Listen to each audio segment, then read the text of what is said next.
In this video, we're going over some of the best settings to use here in Battlefield 6. Now, if you're trying to drastically improve your aim, accuracy, as well as gun skill, you came to the right place. I know the settings are quite complicated on this game, and it feels like you need a doctorate degree to understand what's going on, but I got you. Let's get into it. So, as you can see here, I play with an Xbox Elite controller on PC with one paddle on the back, the short paddle set up for jumping. But these settings are going to work no matter what controller you're playing with, and also no matter what console or PC you're playing on with a controller. Let's take a look at the accessibility tab and expand on some of these settings. So menu narration, I personally like to go ahead and have this turned off. I don't mind the subtitles, but again, this is going to be a personal preference. Now, what you also want to do under the accessibility tab is you want to go to the color profile. These are going to be some settings that I do recommend going ahead and changing just so you can see what's going on the game a little bit easier. Now, my color preset is set to custom. My player color I have set to a bright yellow, so I can go ahead and see what's going on a little bit easier in game. This is going to be a personal preference color that you can go ahead and adjust. I personally like to go ahead and have it set to bright yellow.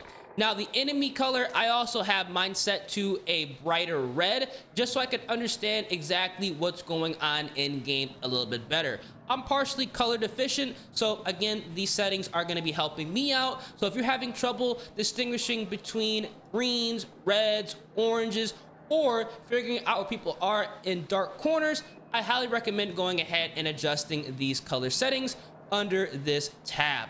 Now, what you also want to do is adjust your world brightness. I actually have mine bumped up from 50 to 60 just in case somebody is in a dark corner, or if we're in a low lit area, you're gonna be able to see exactly what's going on a little bit easier. And that's exactly why I recommend going ahead and putting this at 60 instead of having the default 50. Under camera effects, I highly recommend going ahead and turning off world motion blur as well as weapon motion blur. Everything here needs to actually be turned off or turned all the way down. All these settings are going to do is give the game a more cinematic effect, but it is going to be impacting your gameplay in a negative way. If somebody's in a dark corner, if people are moving fast on your screen, it's gonna give it a very grainy, hazy look, and it's overall gonna be very difficult to not only see enemies, but track them. So if you're all about performance and playing to the best of your ability, I highly recommend going ahead and turning off all these settings. But if you do want to have a more real world effect here in Battlefield 6, you can go ahead and leave these on. But in my personal opinion, I think all these should be turned off. Now, again, everything else here are going to be the same under these settings. I've not made any other adjustments. For your controller, I do recommend going ahead and turning off vibration. Here in Battlefield, it's very important to be accurate at those longer ranges, and I do not want my controller to vibrate and potentially throw off my aim and accuracy at longer ranges, especially if I'm trying to burst fire to outgun somebody at longer range. Now, again, because that's turned off, none of these matter. Everything else here is going to be the same. I've not made any other adjustments under the accessibility tab. Now, for the gameplay settings, these are very important when trying to win as many gunfights as possible, especially at those medium as well as longer ranges. What you want to immediately go to is your infantry aim sensitivity.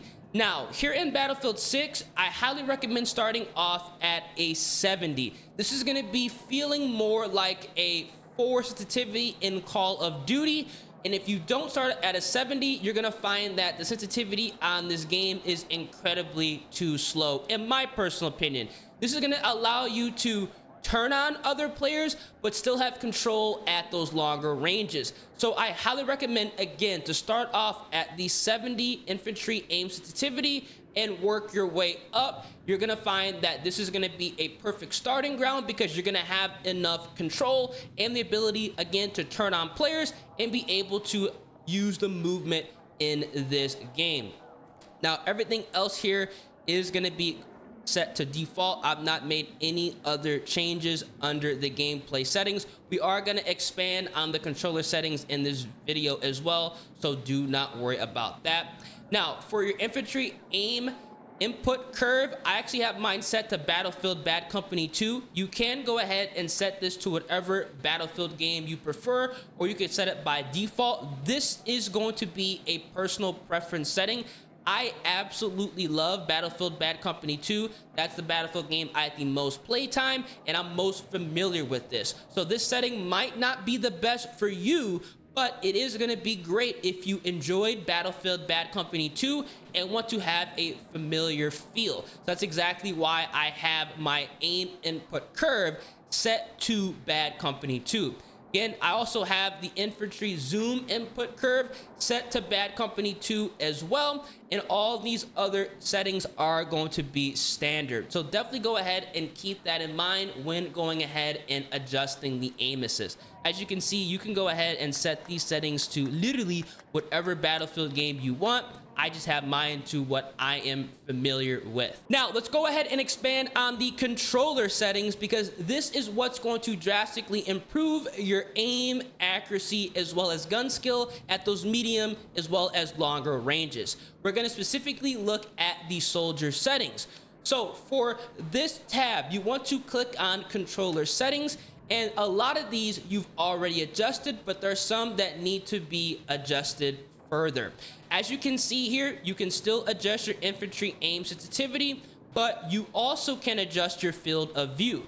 I highly recommend playing within that 100 to 120 FOV. It's going to be giving you a bigger picture, and in my personal opinion, personal preference, it is going to allow you to control recoil a lot easier at longer ranges, especially if you're using a weapon that does have a lot of recoil. I highly recommend trying this out. Odds are you're going to see a significant improvement to your gameplay as soon as you make this change. Now, what you want to do is turn off uniform infantry aiming. You want to fine-tune these settings and pay attention. As you can see here, infantry aim assist is going to be on 100, the slowdown is going to be on 100, and the aim assist zoom snap is also going to be on 100. This is going to allow you to snap onto targets a lot easier, especially at those close and medium ranges. It's going to be like glue on the stick, especially if you're playing with a controller here in Battlefield 6. So I do recommend going ahead and leaving these settings alone. Now, again, we've already adjusted some of these settings. I have mine set to Battlefield Bad Company 2. That is what I am familiar with and what I enjoy. Now, your aiming left, right acceleration, I actually have this set to 100. What you also want to do here is take a look at some of these settings. Most of these are going to be left alone. I've not made any other adjustments. But what you also want to go ahead and adjust is your infantry zoom aim sensitivity. You want to set this to 80, and you want to set all the 1.0 to 2.0 to 75. This is going to be essentially mirroring that 0.75 right stick sensitivity if you are familiar with Call of Duty. It's going to be a lot easier to outgun players at longer ranges. You're going to have a lot less stick play with your right thumbstick, so you're going to be able to control your weapon a lot easier. So if you are a Call of Duty player that's coming to Battlefield and you're looking for some controller settings, definitely go ahead and adjust these. This is what you have to do when you go on this game. Now, again, everything else here is going to be the same. I left a lot of these at 80, but when you are running high zoom optics, you do want to go ahead and bump this up from 100 to 110, just so it's going to be giving you a little bit more free play so you can track targets that are moving fast. Again, everything else here is going to be the same. I've not made any other adjustments under these settings. Now, for the button layout, I play on alternate. Alternate is going to be remapping your crouch and prone buttons, so you can go prone by pressing down on the right thumbstick. This is essentially going to be the tactical button layout in Call of Duty. You're going to be meleeing by pressing B or whatever button it is on your controller. I highly recommend going ahead and doing so here in Battlefield 6, even if you are playing with a controller with paddles on the back, because getting in and out of cover is going to be super important in this game. It's not Call of Duty, and making sure that you are in a good position is crucial to stay alive and getting as many kills as possible. And that's exactly why I play on alternate. Now, again, everything else here is going to be the same. I've not made any other adjustments under these controller settings, because in all reality, a lot of these are not necessary to touch. You mainly want to go ahead and fine tune your controller settings. Now we're gonna go down all the way here because there is some controller tuning that you may or may not want to go ahead and adjust. I personally, again, have my vibration turned off, so this is gonna be irrelevant, but you can go ahead and adjust your dead zone settings here. Dead zone settings are going to be legitimately your personal preference and also your controller health, so keep that in mind. Everybody's dead zone settings is going to be different. You're going to have to fine tune depending on your controller health and also what type of controller you have, because a lot of aftermarket controllers with paddles on the back that aren't developed from the manufacturer are going to have a little bit of stick drift. Luckily, if you have an Xbox Elite controller or maybe a PlayStation controller from factory that has paddles, I don't know if they even do that with the PlayStation controllers. I think they do, but you're going to have to go ahead and fine tune that yourself. Now for the graphic settings, I personally have mine set to auto performance. This is so my game runs the best of its ability, and considering the fact that I do record at the same time that I play, I need my game to compromise a little bit just so I can do what I need to do. Now everything else here is going to be the same, except that again, some of these settings under this tab we've actually already adjusted. Your world brightness, and I also went ahead and adjusted the sharpness. I bumped this up from 50 to 60 just so things are a little bit more crisp. I like to have a little bit extra sharpness in my gameplay. You can click on the advanced tab here and you can see that some settings are actually turned off. That is going to be because I have on the performance automatic preference. Now field of view, again, some of these settings are going to be already adjusted here. But what you also want to go ahead and adjust here is, again, make sure your weapon and motion blur are actually turned off, and a lot of these other settings that are going to be adding unnecessary strain, haze, film to your game are going to be turned off as well. Finally, for the audio settings, they don't call me ears for nothing. There are some settings here you want to adjust to give your game a little bit more of a immersive feel. Now, master volume, I have this left at 100, but for music volume, I actually have this reduced down to 30. You could probably tell in the video, it's not nearly as loud as it is by default.